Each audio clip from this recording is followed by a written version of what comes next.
दिल्ली के मुख्यमंत्री अरविंद केजरीवाल ने लोकसभा चुनाव के बीच 10 गारंटियों की घोषणा की है, जिसमें मुफ्त बिजली, रोजगार, शिक्षा, एमएसपी समेत तमाम वादे शामिल हैं। सीएम केजरीवाल ने बताया कि गिरफ्तारी की वजह से इन वादों की घोषणा करने में देरी हो गई, लेकिन अभी भी कई चरणों में चुनाव होने बाकी हैं। उन्होंने कहा कि ये केजरीवाल की गारंटी है, तो मैं ये गारंटी लेता हूँ कि इंडिया ब्लॉक की सरकार बनने के बाद इन्हें पूरा करवाऊंगा। केजरीवाल ने पहले अपने विधायकों के साथ बैठक की, फिर प्रेस कॉन्फ्रेंस कर चुनावी वादे किए।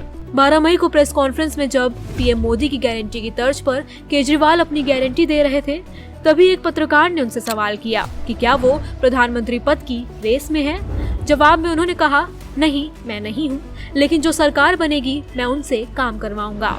जेल से बाहर आने के बाद केजरीवाल पीएम मोदी और उनकी सरकार पर लगातार हमलावर है। प्रेस कॉन्फ्रेंस कर उन्होंने कहा था कि नरेंद्र मोदी तो 1 साल बाद रिटायर होने वाले हैं, अमित शाह देश के प्रधानमंत्री बनेंगे। इसके बाद उन्होंने 10 गारंटी की घोषणा कर दी। हालांकि जब केजरीवाल से ये सवाल किया गया कि इन गारंटी को लेकर क्या इंडिया गठबंधन से उनकी चर्चा हुई है, तब उन्होंने इंडिया अलायंस के सभी पार्टनर्स से माफी मांगते हुए कहा कि समय कम था और चुनाव आधा बीत चुका है।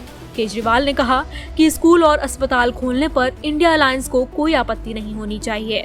जो भी सरकार बनेगी वो उनसे इन सभी गारंटियों को पूरा कराएंगे। इसके बाद केजरीवाल ने पीएम मोदी की गारंटी और अपनी तरफ से दी गई गारंटियों को लेकर बात की। कहा कि उनकी गारंटी मोदी जी की गारंटी से बिल्कुल अलग है। केजरीवाल ने कहा कि उन्होंने पहले भी अपनी गारंटी को पूरा करके दिखाया है। उनकी सरकार ने दिल्ली और पंजाब में अपनी गारंटियों को पूरा करके लोगों को दिखाया है। सीएम केजरीवाल ने कहा, मेरी गिरफ्तारी के कारण लोकसभा 2024 के लिए केजरीवाल की 10 गारंटी का इस्तेमाल करने में देरी हुई, लेकिन अभी भी चुनाव के कई चरण बाकी हैं। बता दें कि दिल्ली आबकारी नीति मामले में ईडी द्वारा गिरफ्तार किए गए केजरीवाल को सुप्रीम कोर्ट ने कुछ शर्तों के साथ शुक्रवार को अंतरिम जमानत दे दी थी।